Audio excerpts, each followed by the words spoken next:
for the first time. And Mr. President, the floor is yours.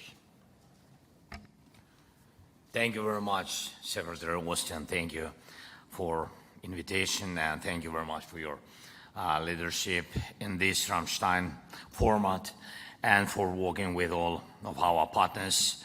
And thank you, dear partners, for your strong support. Minister Pistorius, thank you so much for your support and highly practical and effective approach to cooperation and for welcoming us today. Dear ministers, dear generals, General Cavoli, General Brown, all our partners. I'm glad to see all of you and very much appreciate for continuously being with us since the start of this war and until now when our brigades hold a line on the battlefield, thanks to the bravery of our Ukrainian people and your ironclad support. Now in Pokrovsk and in Toretsk, in the Donetsk region of Ukraine, is especially overriding to feel the power of our agreements. Dear friends, today marks 1 month since our army's operation began in the Kursk region of Russia. This is the borderland from which Putin was preparing to expand the war into Ukrainian territory. He was preparing to launch a new offensive against our city of Sumy, and we have turned the tables and are pushing the war into Russia through our counter-offensive. Today we control an area of more than 1,300 square kilometers in the Kursk region, and this includes 100 settlements. A significant part of this territory was abandoned by Russian troops. They simply fled when they saw our forces approaching. Of course, a significant part of the territory was taken under control by our forces in the battles. So far, during the first month of our operation in the Kursk region, the Russian forces have lost about 6,000 soldiers killed and wounded in Kursk only, and other tens of thousands of Russian troops in other war zones. Thanks to our actions, there is currently no threat that Russia will launch a new offensive operation on our territory against the city of Sumy, as was the case in May this year when Putin launched assault against our city of Kharkiv. We also see changes in the overall war situation. First of all, as a result of our actions, Putin has shown his real interest. And this should be obvious even to those who could still believe that Putin is at war to protect some of his people or some of his security interests.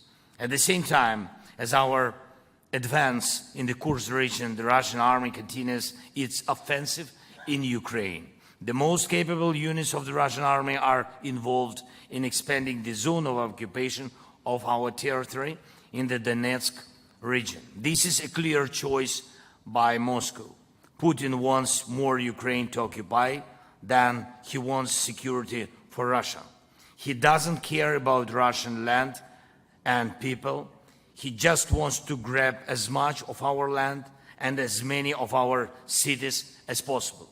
Secondly, Putin has already shed so much blood that against the backdrop of this blood, Russia's attempts to draw red lines simply do not work.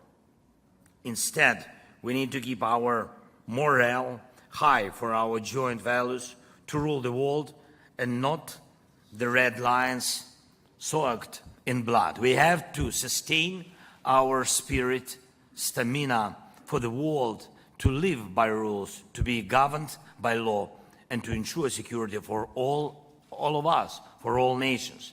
And every operation that contributes to this deserves your full support. And third, we do want to end this war. We want peace. We want to save our people, first of all, our country. And it is Putin who doesn't want peace and is obsessed with territorial conquests. He wants our cities or the ruins that remain of them. And that is why we need strength. We need to force Russia to seek peace. We need to make Russia cities and even Russian soldiers think about what they need, peace or Putin. And it is realistic to push them to choose peace. Dear our partners, dear our friends, I want to say a few things now in public and some things later without the press.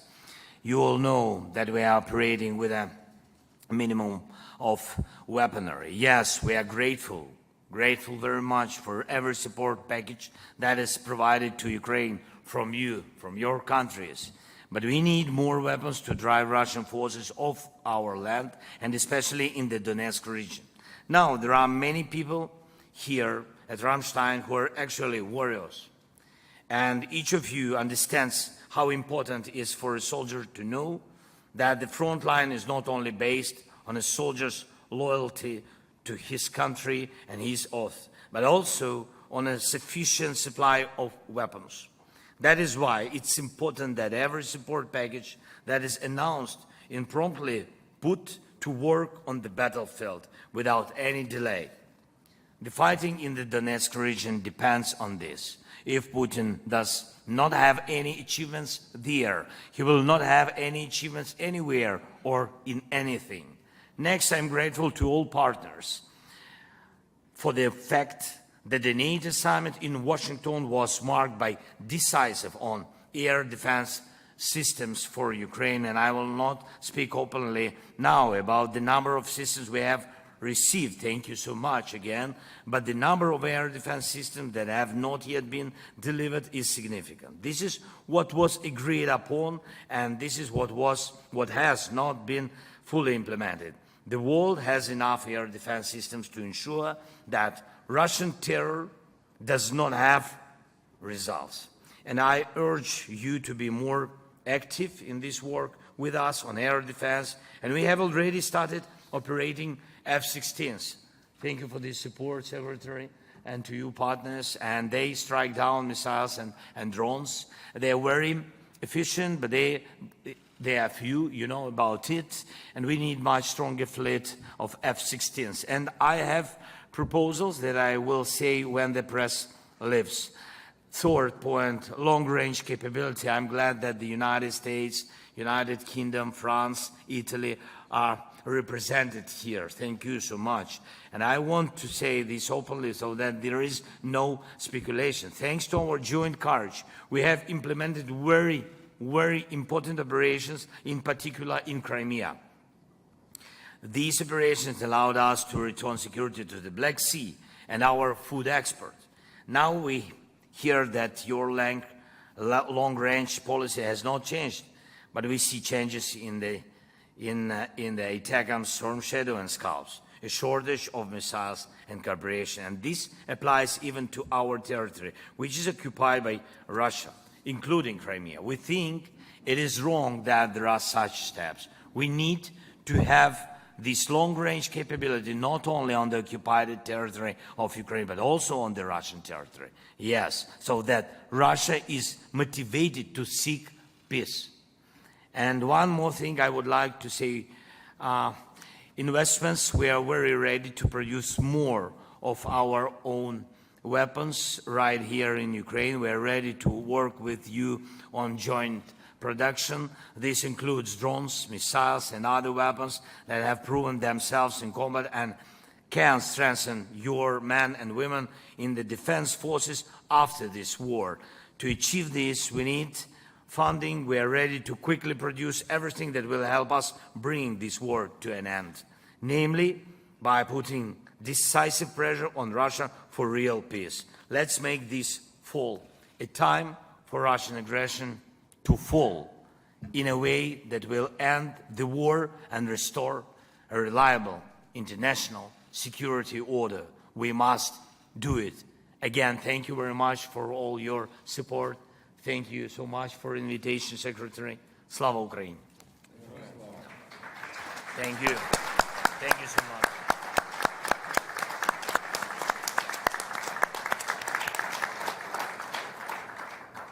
Well, thank you, Mr. President. On behalf of everyone here, we hear your urgency and we share it. Mr. President, this coalition of some 50 nations of goodwill stands united and firm, and today we'll push even harder to step up our support for Ukraine. We're meeting at a dynamic moment. Ukraine continues to seize the initiative on the battlefield. And Ukraine's troops are now conducting an operation in Russia's Kursk region. The Kremlin's army of aggression is now on the defensive on its own turf. But we know that Putin's malice runs deep. Moscow continues its offensive in the east of Ukraine, especially around Pokrovsk, and Putin is repositioning his troops in Kursk. And the Kremlin continues to bombard Ukraine's cities and to target Ukraine's civilians. That is an outrage. But Ukraine refuses to bend. And Russia has paid a massive cost for Putin's imperial fantasies. More than 350,000 Russian troops have been killed or wounded since Putin launched his all-out invasion. And since February 2022, Ukrainian forces have sunk, destroyed, or damaged 32 Russian naval vessels. Ukraine has driven all of Russia's major naval vessels out of Crimea and pushed Russia's Black Sea Fleet further east. Last month, Ukraine sank one of 3 Russian ferries in the Kerch Strait in Russian-occupied Crimea. And that seriously reduced Russia's capacity to move equipment and troops into Ukraine. A second ferry has been out of action since Ukraine's attack earlier this summer. Additionally, Ukraine has destroyed 97 Russian combat aircraft since the start of Putin's full-scale invasion. And so over and over, Ukraine has stood up to Putin's aggression and atrocities. And this coalition has Ukraine's back. And let me highlight some of the major recent steps forward. In July, Germany, the Netherlands, Romania, and the United States announced that we would provide more Patriot air defense batteries and components. And Italy said that it would deliver another SAMP-T system. And Germany recently delivered another Irish-T air defense system and more 155 millimeter ammunition. In Germany, the Netherlands, and Denmark have all provided more Leopard battle tanks. And meanwhile, the European Union is using frozen Russian assets to fund arms purchases for Ukraine, including more ammunition from the Czech initiative to rush more shells to Ukraine. And since our meeting in June, the United States has committed more than $4 billion in new security assistance for Ukraine. We are laser focused on Ukraine's priority needs, including air defense, fires, and armor. This contact group's innovative and nimble capability coalitions continue to help Ukraine fend off Russian aggression today and deter Russian aggression tomorrow. And thanks to the work of the Air Force Coalition, Ukraine has received its first tranche of F-16 fighters. And together with our national armaments directors, we are posturing our industrial bases to meet Ukraine's needs and sustain them long into the future. But for its long-term security, Ukraine must continue to boost its own defense production. And many contact group members are already supporting that effort. And just weeks ago, Denmark committed some of its latest $115 million security assistance package to buying arms from Ukraine's defense industry. And meanwhile, with help from several European companies, the United States is working with Ukraine to design and build a substitute for the S-300 surface-to-air missile system and the R-27 air-to-air missile. The United States has also allocated more than $200 million to purchase critical components to let Ukraine produce the UAVs and the electronic warfare systems that it has deployed so effectively. Our national armaments directors are working in lockstep with the capability coalitions to meet these needs and speed up deliveries. So I look forward to discussing ways to strengthen Ukraine's defense industrial base as well as our own. And friends, This is a critical moment. Time is of the essence, especially with winter on its way. And we must all step up our support, and quickly. So I'm pleased to say that President Biden will announce today an additional $250 million security assistance package for Ukraine. It will surge more capabilities to meet Ukraine's evolving requirements, and will deliver them at the speed of war. Ladies and gentlemen, when this contact group met in April, President Zelenskyy reminded us all that aggression spreads when it isn't stopped. And he's right. If tyrants think that they can invade their peaceful neighbors, we will all be less secure. If autocrats conclude that nations of goodwill will lose our nerve and abandon our principles, our world will become far more dangerous. So make no mistake.